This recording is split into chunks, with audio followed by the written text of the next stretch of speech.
Hai senangnya dalam hati kalau beristri dua. Oh seperti dunia anak yang empunya kepada istri tua.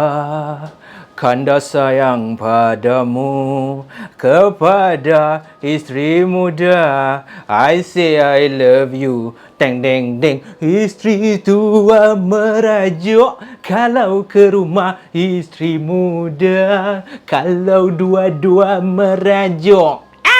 Anak kahwin tiga.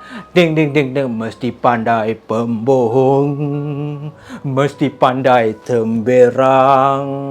Hai tetapi jangan sampai hai pecah tembelang. Deng deng deng. Seperti dunia anak yang empunya. Tambah sendiri Mat.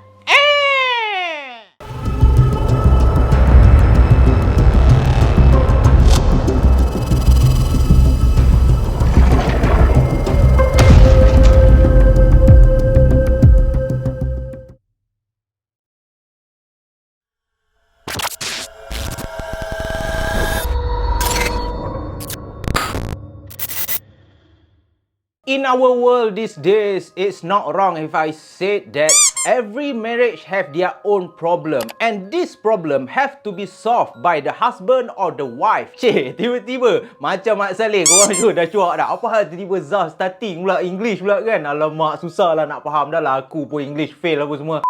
Setiap perkahwinan dalam dunia ini mempunyai pelbagai dugaan, dan dugaan itulah yang akan menentukan, yang akan membuatkan suami memahami isteri, isteri memahami suami. Apabila sesebuah hubungan tu diuji, contohnya dengan masalah kewangan, dengan masalah anak, dengan masalah suami kau curang, pada masa tersebutlah si isteri akan mula nampak perangai sebenar si suami, dan apabila suami pula akan nampak perangai sebenar si isteri. Adakah korang akan bertekak, bergaduh dan akhirnya bercerai, ataupun korang akan mula bertolak ansur, berbincang dan mula menyelesaikan masalah tu untuk menjadi sebuah keluarga yang harmoni dan aman sejahtera. Begitulah adat perkahwinan. Orang cakap adat resam perkahwinan lah. Ada masanya kau tergigit lidah, ada masa pula isteri kau yang gigit lidah kau. Kan indah tu. Itulah yang bestnya. Ada masa kau bergaduh manja, ada masanya engkau bermesra.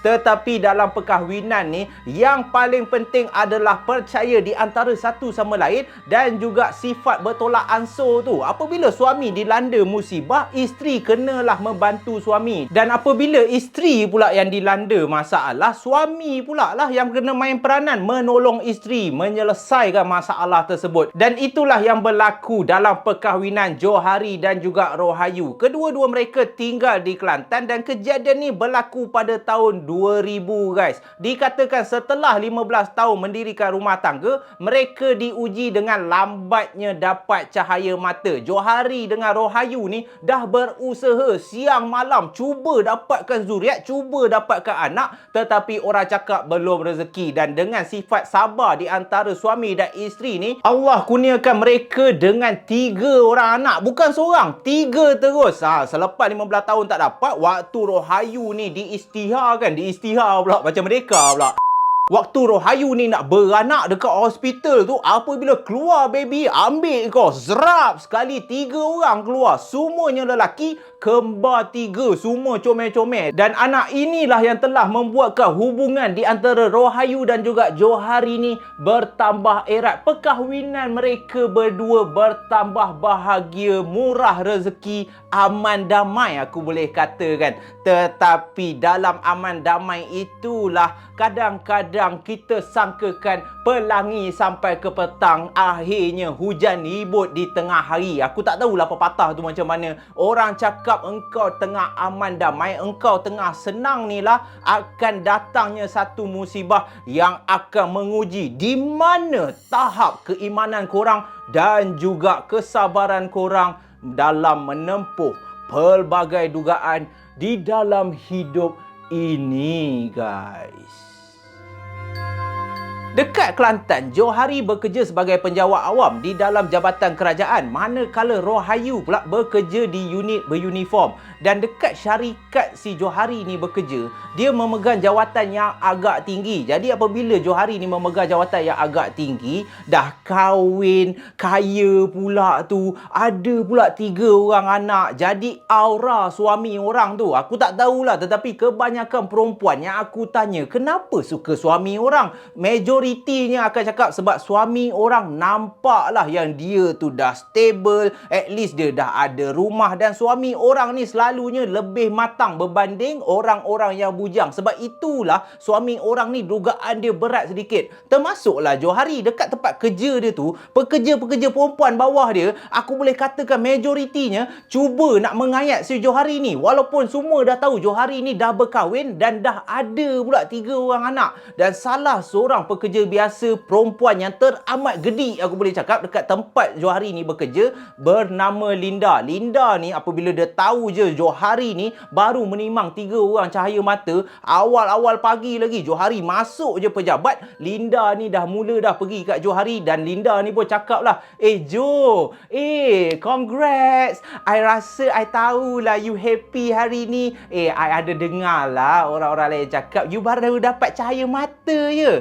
Tapi Jo ni dia tak ada gedik pun. Dia seorang suami yang cukup setia dengan Rohayu. Jadi sebabkan Linda tu cakap macam tu, dia layan biasa je lah. Terima kasih lah Linda. Alhamdulillah, Allah berkat, isteri aku pun banyak bersabar dengan aku. Alhamdulillah lah, kita orang pun dikurniakan 3 orang anak. Semua kembar tau. Lalu Linda ni pun, kembar lah. Bila ya you nak bawa I jumpa anak-anak you? I pun nak tengok juga. Untunglah isteri you Rohayu tu kan, suami dia handsome, jawatan pun tinggi.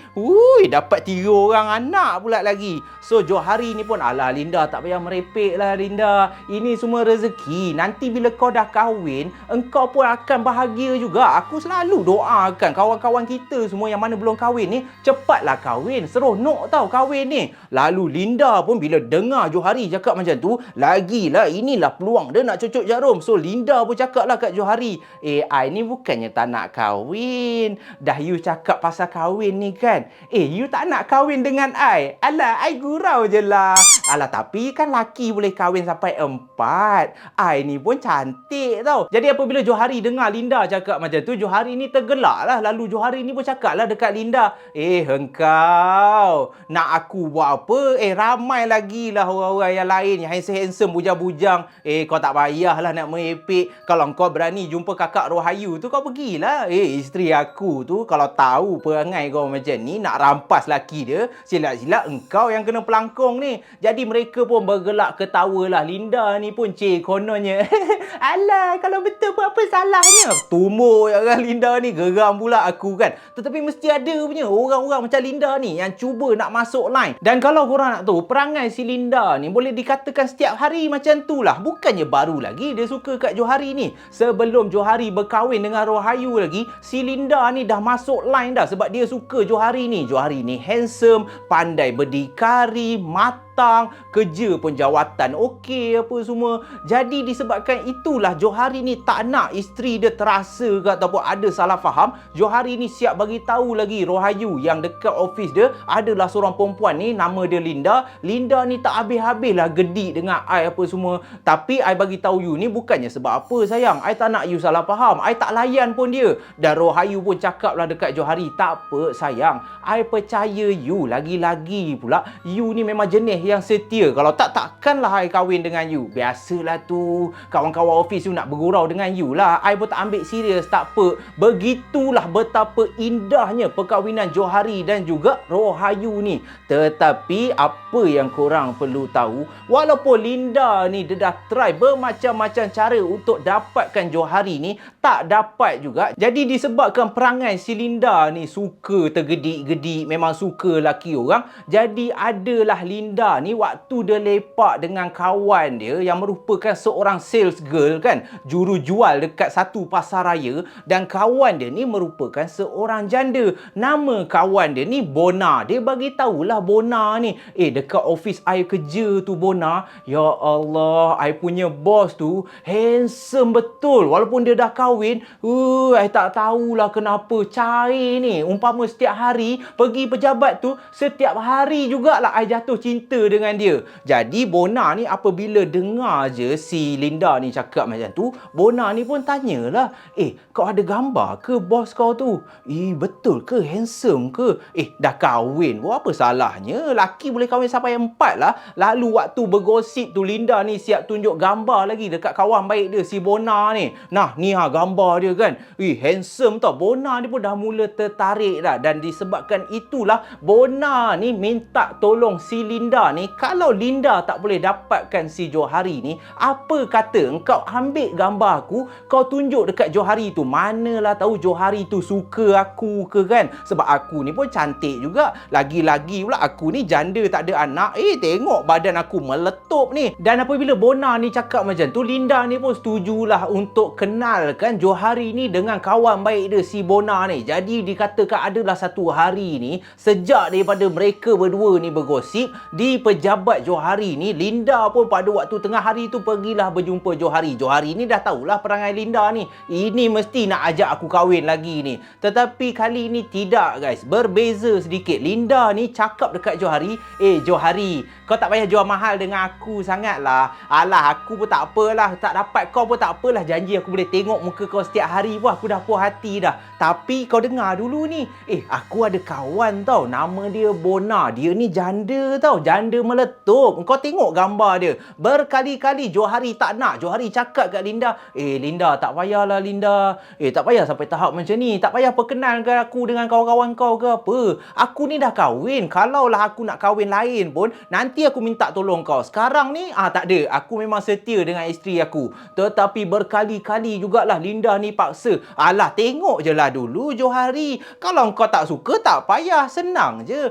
Kawan aku ni cantik tau. Walaupun dia janda, tetapi dulu dengan bekas suami dia, dia ni cukup manja. Dia ni cukup sayang tau. Dan apabila telah dipaksa berkali-kali oleh Linda ni, Johari ni layanlah kan je. Meh lah sini, tengoklah aku tengok gambar dia. Kau ni, selagi aku tak tengok, tak ikut cakap kau, kau tak puas hati kan? Mana kawan kau tu?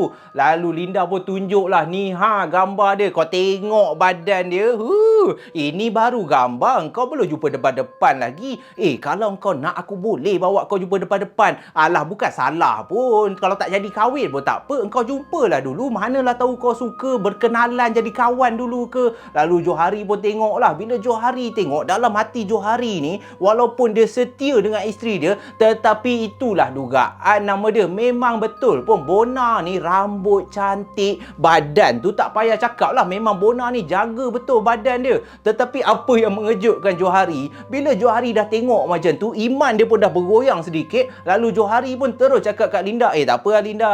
Alah, tak adalah, bukan taste aku lah. Lagipun aku memang setia dengan isteri aku. Tak apalah, nantilah aku tak ada masa lah nak layan semua benda ni. Lalu Linda pun cakap lah, kau betul ke tak nak ni? Ini peluang terakhir ni. Dan Johari pun cakap, tak apalah. Tapi sebelum tu, apa nama kawan kau ni? Nama dia Bona, nama penuh dia apa?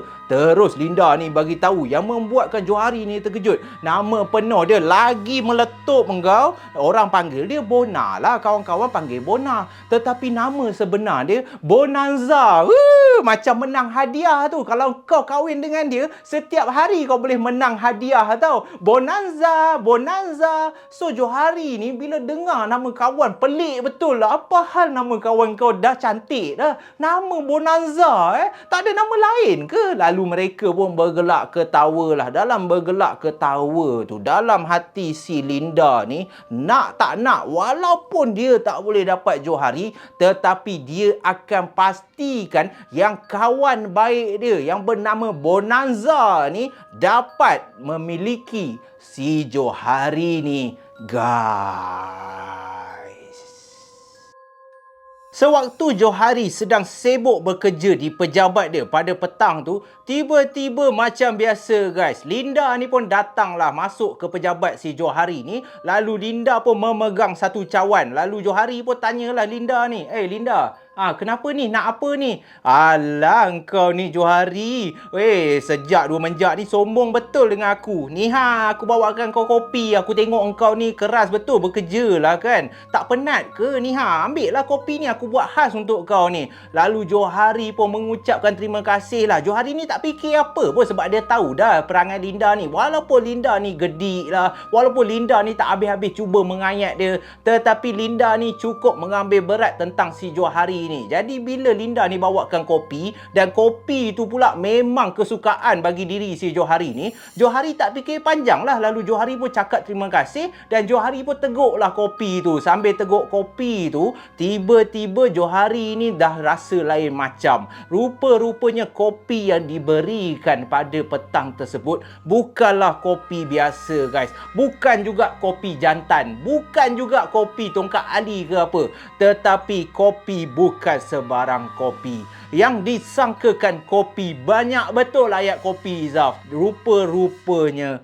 adalah air yang telah dijampi dengan sihir, yang telah dijampi oleh si Linda ni semata-mata untuk membuatkan diri si Johari ni mula teringatkan kawan baik dia si Bonanza ni tadi. Dan memang betul pun, sejak daripada Johari minum air yang diberikan oleh Linda ni, boleh dikatakan setiap malam semasa dia tidur di rumah, walaupun Rahayu isteri dia ada di sebelah dia, tetapi ingatan dia bukanlah buat isteri dia. Dia asyik teringat-ingat je si Bonanza ni tau. Boleh dikatakan dah angau dah. Tak tahu kenapa, Johari pun tak faham, tetapi dalam hati dia, dia dah mula rasa sayang. Walaupun dia tak pernah jumpa, walaupun dia tak pernah berborak dengan si Bona ni, tetapi dia dah mula rasa rindu, dia dah mula rasa nak berjumpa. Lalu Johari pun menyampaikanlah hajat dia kepada Linda ni, dan itu telah membuatkan Linda ni gembira apabila Johari cakap,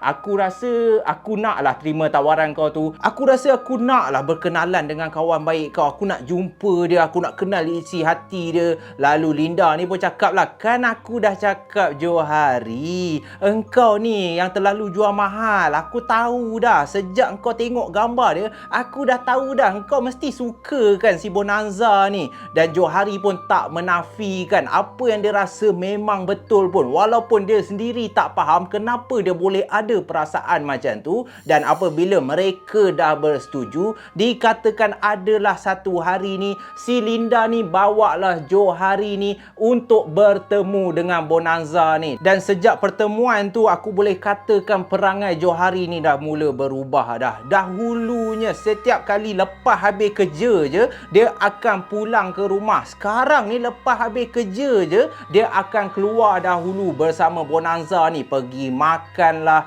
Kadang-kadang tu kesian betul dekat si Rahayu ni. Dah lah ada 3 orang anak, dah lah dia balik kerja, dia dah masak dah untuk makan malam tu. Tetapi masakan tu dah sejuk, apabila laki dia balik je, Rahayu ni ajak Johari ni untuk makan. Selamba je Johari ni cakap, tak apalah sayang, abang dah kenyang lah. Lagipun hari ni budak-budak office abang belanja, abang makan. Dan itulah alasan yang diberikan hampir setiap hari yang telah membuatkan Rahayu ni dah mula sangsi dah. Apa hal perangai laki aku ni boleh berubah secara tiba-tiba? Dahulunya boleh dikatakan setiap malam lah dia mesti makan, walaupun dia dah kenyang, tapi dia mesti akan jamah sedikit masakan yang telah dimasak oleh Rahayu. Tapi sekarang jangan cakap makan, berborak pun tak nak. Kadang-kadang bila Rahayu ajak bergurau manja, Johari ni macam nak tak nak je layan. Dan itu telah menyebabkan beberapa kali Johari dan juga Rahayu ni dah mula bertengkar dah. Rahayu cakap, apa salah saya bang?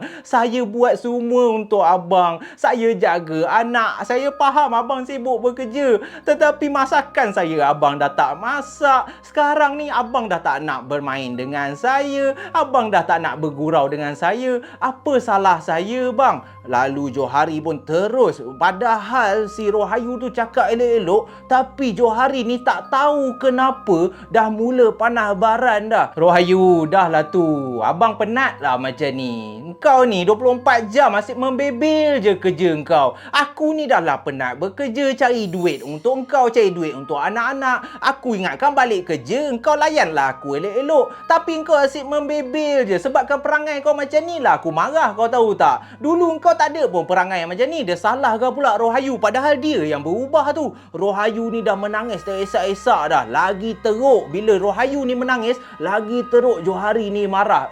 Kau tak payah menangis Kalau aku terajang muka kau sekejap lagi, engkau ingat apa ni nak menangis-nangis ni? Kau ingat aku ni dayu sangat ke? Aku kasih kau makan, aku kasih anak-anak kita makan apa semua. Engkau ni banyak menyusahkan aku lah sekarang ni. Kalau perangai kau macam ni, aku menyesal lah kahwin dengan kau. Sampai tahap begitu sekali. Ayat yang tak pernah Rohayu sangkakan Johari akan lafazkan dekat dia, akhirnya Johari dah mula cakap macam tu. Dah mula dah cakap menyesal kahwin dengan si Rohayu ni. Manalah hati seorang isteri tu tak hancur apabila suami yang cukup dia sayang berkata-kata kesat, melafazkan hinaan kepada Rohayu ni. Dan bertambah teruk lagi, sejak daripada pergaduhan tu dikatakan Johari ni tidak pulang ke rumah hampir 2 minggu. Tak pernah pun Johari buat perangai macam ni. Dan sebaik saja Johari pulang ke rumah selepas 2 minggu tak balik ni, Rohayu tanya dia elok-elok, abang pergi mana bang? Kenapa sampai 2 minggu tak balik? Kenapa abang tak bagi tahu saya? Kalau abang ada urusan kerja, at least bagilah tahu saya bang. Kita ni ada anak kecil lagi bang, 3 orang. Jangan buat saya macam ni. Dan korang tahu apa reaksi Johari? Tidak mengendahkan pun rintihan dan persoalan yang ditujukan kepada dia. Johari ni tak ada cakap apa, terus masuk ke dalam bilik, buat selamba bodoh dia je, tak melayan isteri dia. Kalau Zaf jumpa Johari ni, aku tumbuk muka kau. Aku pun geram lah. Dayus betul lah perangai kau ni. Allahu Akbar. Na'udzubillahi minasyaitonirrajim. Rupa-rupanya sebab utama kenapa Johari ni tidak pulang ke rumah hampir 2 minggu akhirnya terbongkar. Dikatakan adalah suatu petang ni, Johari tengah lepak dekat area ruang tamu bersama Rohayu dan juga 3 orang anak dia ni. Depan anak mereka, Johari ni cakap dekat Rohayu, sayang, sebenarnya abang nak cakap satu benda ni. Abang sebenarnya dah nikah lain dah. Hari tu abang tak ada 2 minggu tu, abang pergi Tanah Merah. Sebab itulah abang tak balik 2 minggu. Abang dah ada isteri baru dah. Lagi cantik daripada awak. Kurang hajar betul. Bila Rohayu dengar Johari cakap macam tu depan anak-anak, tak ada rasa malu, tak ada rasa bersalah, terus menitis air mata Rohayu ni. Rohayu ni tergamam seolah-olah tidak boleh berkata apa-apa, seakan-akan tidak percaya perkahwinan yang dia pertahankan selama ini akhirnya telah dikotori oleh suami dia sendiri. Johari ni sanggup pergi ke Tanah Merah bernikah dengan si Bonanza ni tadi tanpa pengetahuan si Rohayu. Lalu Rohayu pun cakaplah berulang-ulang kali dekat suami dia, abang, kenapa abang buat saya macam ni? Saya beri abang anak, saya beri abang kasih sayang. Kenapa abang sanggup nodai saya macam ni? Kenapa abang curangi saya macam ni? Dan korang nak tahu apa jawapan Johari? Sekarang ni kau dengar sini. Aku dah ada isteri baru dah. Aku ni suami yang misali, aku kena berlaku adil. Malam ni aku tidur kat rumah isteri baru aku. Dengan kau ni aku dah bosan lah. Asyik benda sama je. At least isteri baru aku tak ada memekak, tak ada menyusahkan telinga aku. Engkau ni dengan anak-anak ni membebankan aku, kau tahu tak? Menyusahkan hidup aku. Malam ni kau tak payah cari aku. Aku nak have fun dengan isteri yang baru aku. Dah lah, nama dia pun best, Bonanza tau. Malam ni abang menang besar. Itulah yang dikatakan oleh si Johari ni. Kuang hajar nak mampus Johari ni. Tapi aku tak salahkan dia lah. Sebab dia pun disihir. Dia pun dah termakan dah sihir yang diberikan oleh Linda ni. Dan kalau korang nak tahu, sihir tu bukanlah Linda yang buat, tapi Bonanza ni yang buat. Bonanza ni suruh Linda ni bagi air sihir yang telah dijampi. Dah lah dia ambil bomoh kat Thailand pula tu. Memang kuat gila. Sebab itulah Johari ni ikut sahaja telunjuk si Bonanza ni tau. Dan pernah juga si Rohayu ni katakan hajat dia untuk bertemu dengan madu dia sendiri, untuk bertemu dengan Bonanza ni untuk berbincang, tetapi ditolak terus oleh Johari. Johari cakap, engkau tak payah kau jangan mengada sekarang ni aku suami kau lagi tau. Aku tak ceraikan pun dah cukup baik tau. Engkau tak payah nak mengada-ngada nak pergi jumpa isteri baru aku. Engkau tak layak lah jumpa dia. Engkau ni sama taraf dengan orang gaji je. Engkau patut melayan aku. Siang malam kau patut melayan aku. Ini tak ada. Membebel je 24 jam. Aku tak izinkan. Aku takkan bawa pun kau pergi jumpa isteri baru aku. Engkau dah lah hodoh, dah lah tak cantik, menyusahkan hidup aku pula tu. Bertubi-tubi hinaan yang dilemparkan oleh Johari ni kepada Rohayu. Tapi apa yang Rohayu buat? Rohayu tak buat apa pun. Dia tak melawan pun. Dia sabar je. Bagi diri Rohayu, sekarang ni dia kena cari jalan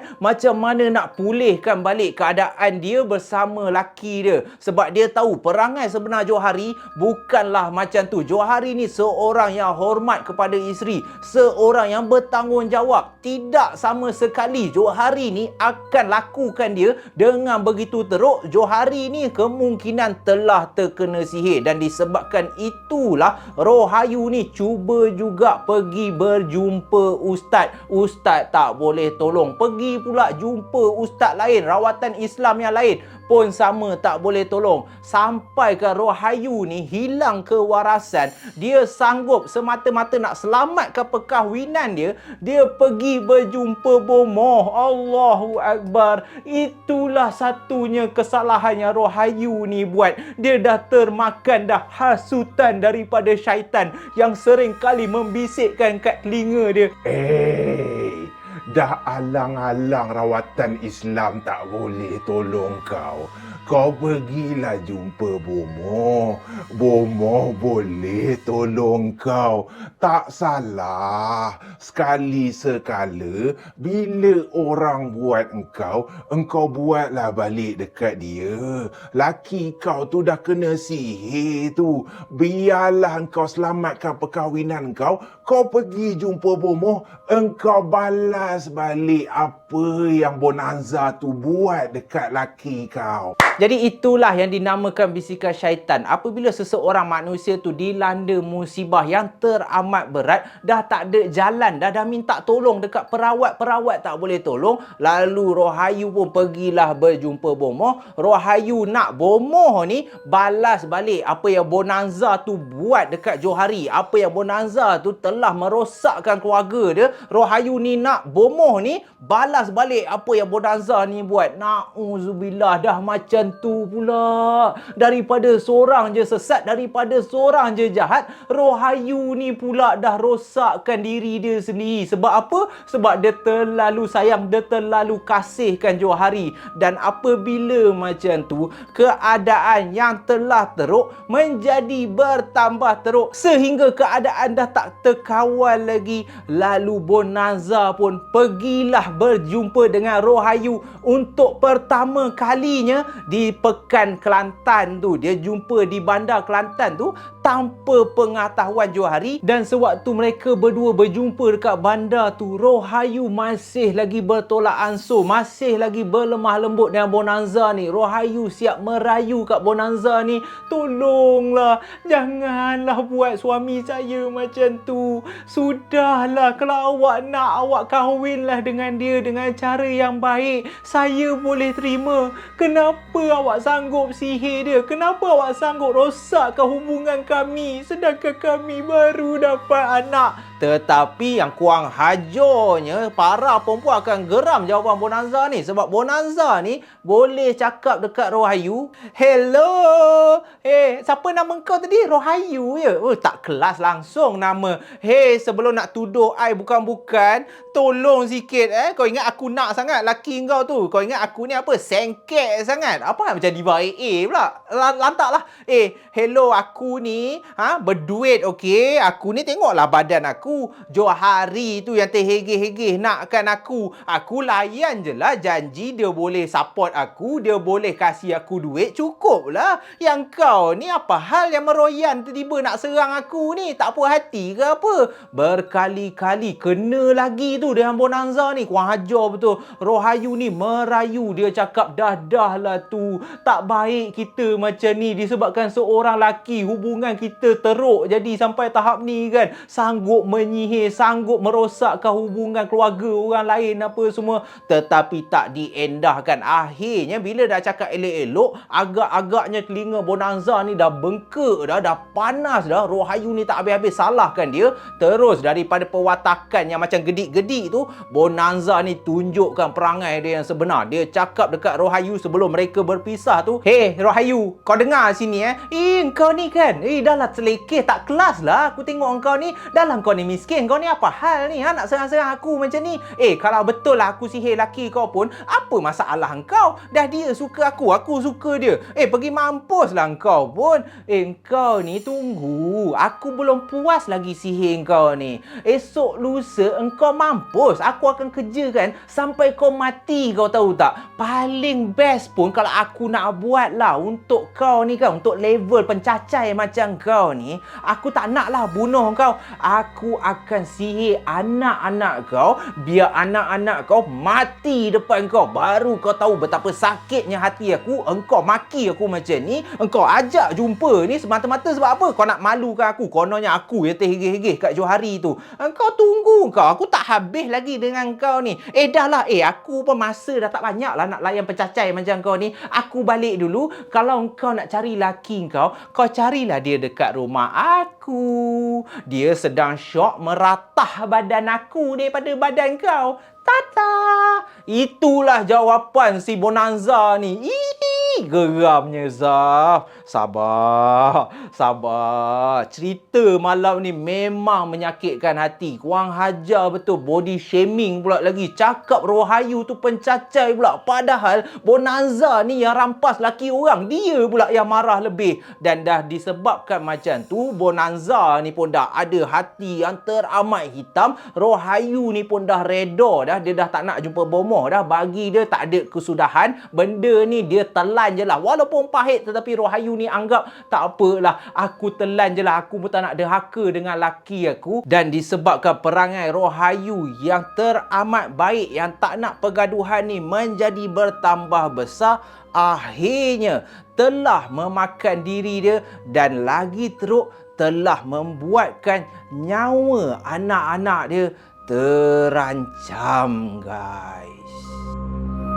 Khamis malam Jumaat. Apakah yang suami isteri perlu buat? Apakah aktiviti sang suami terhadap isteri dia? Macam biasalah, yang mana dah kahwin tu faham-faham sendirilah. Pada malam tu Rohayu ni dah make up, dah pakai perfume wangi-wangi, dah pakai pakaian tidur yang cantik-cantik untuk bersama laki yang tersayang Johari. Sekarang ni telah tiba giliran Johari pula melayan, memberikan yang terbaik buat isteri dia yang lagi seorang yang bernama Rohayu ni tadi. Jadi pada malam Khamis tu, mereka berdua pun tidurlah. Johari ni dah nak beraksi dah. Rohayu pun dah tak sabar dah. Setelah sekian lama dah dia tidak tidur bersama laki dia. Asyik-asyik giliran Bonanza je. Jadi pada malam tu dia dah excited dah. Tengah Johari ni nak bersama isteri dia, tiba-tiba adik tak naik lah, Mat. Faham-faham lah maksud aku apa kan. Barang lelaki yang si Johari ni ada, tiba-tiba tak berfungsi pula pada malam tu. Alamak, pisang aku boleh cakap. Memang macam pisang lah. Dah tengah syok-syok tu, Rohayu ni pun dah tengah sedap macam tu. Sekali waktu nak beraksi tu, Johari tidak boleh perform. Dia tak boleh memberikan yang terbaik. Dan bukan pada malam tu je, guys. Setiap kali Johari nak bersama Rohayu, setiap kali itulah benda yang Johari ni ada tidak berfungsi. Jadi korang ingat kan apa? Johari ni mati pucuk ke? Kemungkinan Johari ni ada sakit ke? Bukan, guys. Rupa-rupanya ini disebabkan oleh sihir yang dihantar oleh Bonanza ni. Kalau korang nak tahu, bukan satu jenis sihir yang dihantarkan oleh Bonanza kepada keluarga Rohayu ni. Banyak jenis sihir. Sihir pemisah ada. Sihir pemutus nafsu ada. Sihir benci ada. Setiap kali Johari nampak je muka Rohayu ni, dia akan benci. Sehingga kan Johari pernah cakap kat Rohayu, aku boring tengok muka kau. Aku menyampah tengok muka kau ni. Muka kau ni buruk, kau tahu tak? Hodoh macam nenek tua. Tak macam isteri baru aku. Aku tak suka lah. Sebab itulah nafsu aku tak ada dengan kau. Kau tahu tak? Itulah yang terkena. Sebab apa? Sebab sihir tu. Dan yang lagi teruk, sihir yang last ni. Sihir yang last ni memang seram, guys. Sihir mayat. Kenapa nama dia sihir mayat? Sihir mayat ni dikatakan Tok Bomoh yang Bonanza ni bayar untuk menghantar kepada Rohayu. Bomoh ni akan cari mayat-mayat ataupun orang yang mati dibunuh. Lepas tu dia akan bakar dagu mayat tu, dan apabila minyak mengalir daripada mayat tu, Bomoh ni akan tadah. Dia akan ambil minyak daripada mayat yang dibunuh ni tadi, dia bacakan jampi serapah. Dan apa fungsi dia? Semata-mata untuk membuatkan anak-anak si Rohayu dan juga Johari ni mati, guys. Dan sihir inilah yang dihantarkan kepada Rohayu. Dikatakan adalah satu malam tu, sewaktu mereka semua tanpa Johari berada di rumah. Masa tu Johari tengah spend time dengan si Bonanza ni. So Rohayu bersama anak-anak je tengah lepak tengok TV dekat ruang tamu. Secara tiba-tiba seorang-seorang anak Rohayu ni tengah duduk, tiba-tiba terjatuh daripada kerusi tu, jatuh ke bawah, seolah-olah jatuh dalam keadaan bersujud tu. Lepas seorang jatuh, seorang lagi jatuh, lepas tu seorang lagi jatuh. Dan akhirnya setelah dibawakan ke hospital, pihak hospital menyampaikan satu perkabaran sedih bahawa ketiga-tiga anak kembar lelaki Rohayu ni telah meninggal dunia. Dan itu telah membuatkan hati Rohayu ni hancur luluh. Dia dah tak boleh nak bercakap apa dah. Anak kesayangan dia yang dia menatang bagai minyak yang penuh, yang dia tunggu selama 15 tahun untuk dapatkan, akhirnya meninggal dunia di hadapan mata dia. Dan sebaik saja pihak hospital cek, punca kematian dikatakan sebab keracunan di dalam darah. Tapi Rohayu dah tahu dah, ini bukan keracunan, ini adalah disebabkan Bonanza itulah yang telah membunuh anak aku. Sampai aku mati, aku takkan maafkan dia. Aku akan tuntut benda ni di akhirat kelak. Dan apabila kejadian tu menimpa Rohayu, sebulan kemudian tibalah giliran Rohayu pula. Rohayu dikatakan dalam perjalanan untuk menuju ke rumah kakak dia. Setelah Rohayu ni sudah berhari-hari jatuh sakit, berhari-hari dah tak larat, dah tak ada selera makan. Dan dalam perjalanan tu tanpa Johari ni juga, mana Johari ni pergi? Lah habau betul lah, Johari ni tak pulang ke rumah. Sehingga kan anak mereka 3 orang ni dah meninggal dunia pun Johari ni tak datang untuk ziarah pun. Allahu Akbar. Betapa kejinya perangai si Bonanza ni. Nak buat kehubungan rumah tangga mereka memang hancur lebur. Dan dalam perjalanan tu, tiba-tiba Rohayu pengsan di dalam kereta. Lalu kereta dia pun jatuh ke dalam gaung dan Rohayu pun meninggal dunia, guys. Allahu Akbar. Sampai begitu sekali apa yang dikenakan kepada Rohayu dan juga keluarga dia disebabkan sihir minyak mayat. Baby, I dengar cerita kan, Rohayu dengan anak-anak you dah mampus. You tak pergi ziarah ke? Kesian dia orang. Kesian anak-anak you tak jumpa bapak dia sampai mati, tak jumpa bapak dia. You tak nak jumpa dia orang ke, Jo? Lalu Jo pun cakap lah dekat Bonanza ni.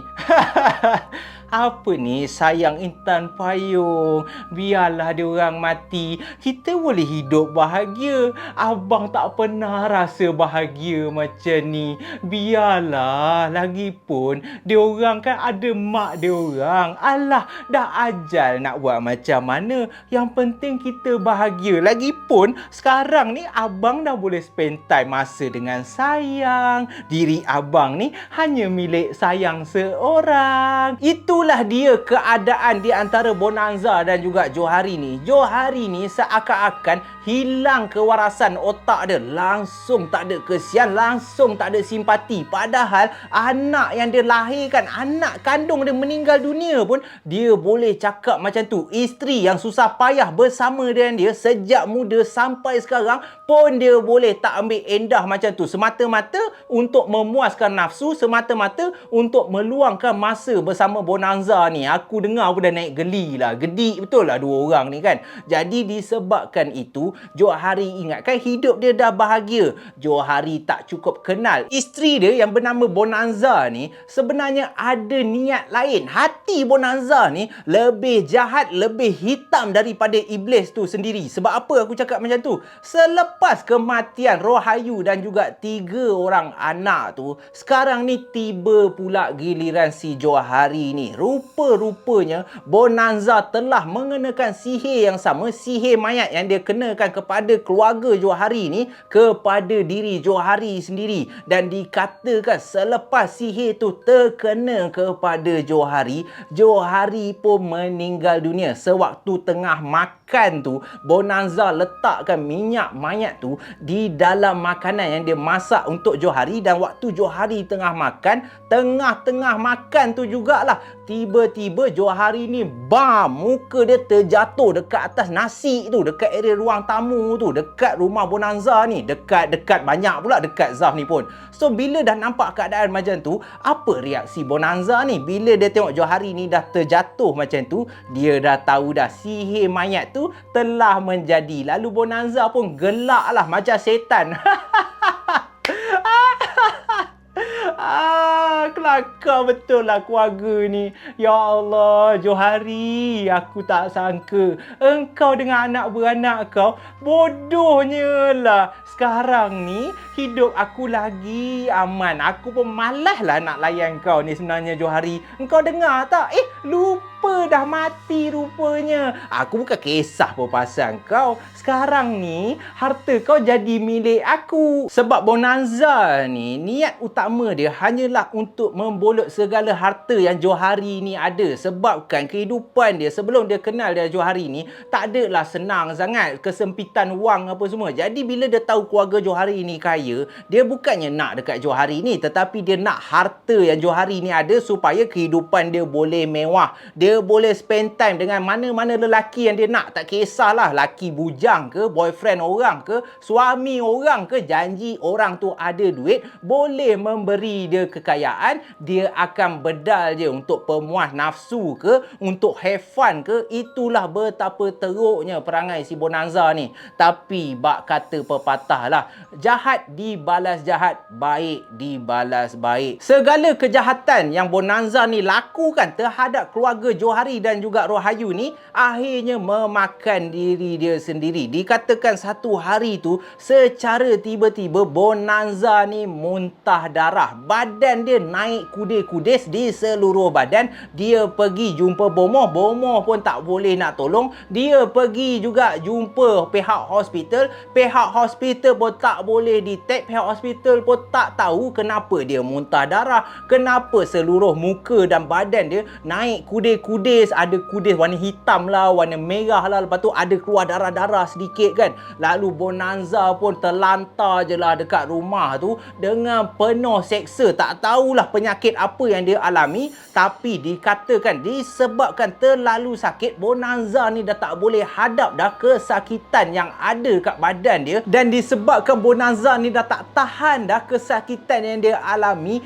dikatakan akhirnya Bonanza pun menamatkan hidup dia sendiri. Bonanza dijumpai di dalam rumah dia oleh kawan baik dia yang bernama Linda ni tadi dalam keadaan tergantung guys. Akhirnya Bonanza dia menggantungkan diri dia, dia bunuh diri disebabkan kesakitan yang dia alami tu. Dia dah tak boleh tahan, dia dah tak boleh nak rawat dah. Dan itulah nasib yang menimpa Bonanza. Allahu Akbar. Segala yang berlaku di disebabkan harta sahaja, disebabkan engkau inginkan kemewahan di dunia ini, akhirnya engkau jatuh ke lembah kehinaan. Dan aku harap kita semua dapat iktibar daripada kisah Johari dan juga Rohayu ni. Dan ingatlah, dah berkali-kali aku pesan dekat korang, tolonglah buang perangai hasad dengki ni. Tolonglah sentiasa ingat bahawa rezeki, ajal, maut, jodoh, pertemuan semua hanyalah di tangan Allah Subhanahu Wa Taala. Jangan kita menyekutukan Allah, jangan kita melakukan perkara-perkara syirik, kerana walaupun kita inginkan dunia ini, tetapi kita sudah tahu yang dunia ini hanyalah tempat persinggahan. Setiap baik dan buruk yang kita buat akan dibalas di akhirat kelak. Allahu Akbar. Dan aku doakan kepada semua yang menonton pada malam ni, dilimpahkan rezeki yang melimpah ruah, dirahmati Allah dan juga diberkati hidupnya dengan rezeki-rezeki daripada sumber yang halalan thayyiban, guys.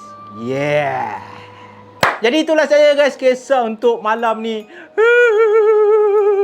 Zaf tak pernah sangka, cukup menyayat hati, keluarga Rohayu yang aman damai hidup bersama Johari, bersama anak-anak lagi, akhirnya menjadi korban disebabkan ketamakan yang bonanza ni ada. Dan apa pula kata-kata akhir untuk bonanza? Engkau fikirlah sendiri, Mat. Engkau dah bunuh diri dah. Kalau engkau sempat taubat pun, kenapalah yang kau pergi bunuh diri engkau sendiri, kan? Engkau patut tahu segala benda jahat yang kau buat mesti akan mendapat balasan. Kalau tak kat dunia ni, dekat akhirat sana. Jadi aku harap korang terhibur dan dapat segala pengajaran. Yang penting kekal ceria. Segala yang buruk datangnya daripada aku, yang baik datangnya daripada Allah Subhanahu Wa Taala. Kita jumpa lagi dalam malam puaka yang akan datang, guys. Stay safe, stay healthy. Bye-bye.